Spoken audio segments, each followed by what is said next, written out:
کارخانه در کار بگه کار هم خیلی میگذره تا همون نپراولین خانهش رفتن رهده بازارچه یا براتن دانگی میفروشه. این میخواه مغز چغز گر بلا با شرایطش پزولیت نمیکنه که مثال او محصولات ها بگیره.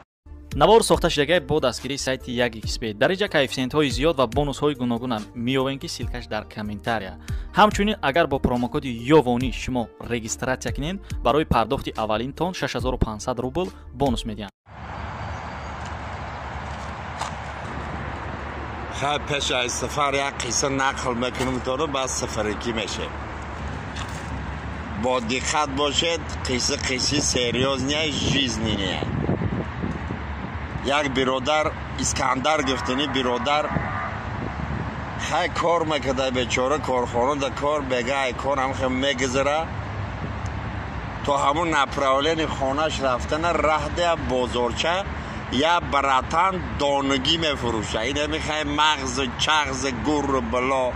با شرایطش پزولیت نمیکنه که مثال او محصولات ها بگیره. اویلیکش هم کم. یه روز اویلیک میتیشه گفته خیلی همه خیلی رعره پلان کشیده حساب کتاب ای شیخ میگیرم نیم کیلو رس شد چه گرفته آمده با همه خیلی اویده کده نیم کیلو بگیرم خسنی پل نگاه کده ای پل نمیرسانه خلاصه سری همه مقصد اویده کده خیلی بگی براتن نیم کیلو ای یا که همه خیلی یا تا همه خیلی جیب خطی سرانداز کده آمده پیش آدمی دانه فروش چه میگه اکی براتن یا لیمچه چارمغز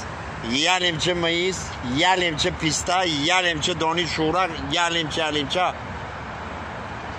فروشنده گفته براتن تو این قدر چون میکنی یا لیمچه یکان جا در مگزین داری چی داری نه گفته مگزین ندارم یکان جا در مگزین ندارم خیلی نمی برای اپا برای نمی خاله ها خیلی خلاصی که برای یزنه ها این کم بغل همه خیلی طرفی او اندره جیبدار همه خیلی نگاه کده گفته اکی یه سوالک دارم یه سوال چه سوال داری؟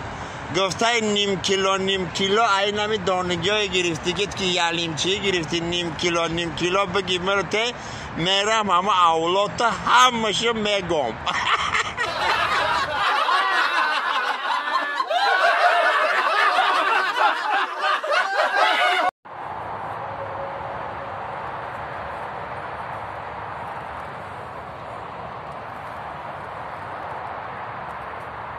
سلام برادرای غریب شهر محمد یک قصه براتون میگم ای جنگل های سیر آدمی به آدم جنگل در شهر محمد میخواه که همه حیوانات رو یک فریاد کنه یک ببینه یک بسنجه آخر سال کی که در کدام حالت لحظه ها میگذره ساعت ها میگذره همه مایلیست نه چلپار نیست میدروی بیچاره شکمالک دست ها در بالا شکم در زمین ایش میخزه جنگ بکنه موشش میخزه جنگ بکنه تو درگی جو مگرده چیکارو میکنی بیچاره زیغ میشه اکی شهر میگه به همه ریا بفهمیم چی گپایی که این دیر آمده میگه گازن کن چیلپار چی گفشی دیر آمدی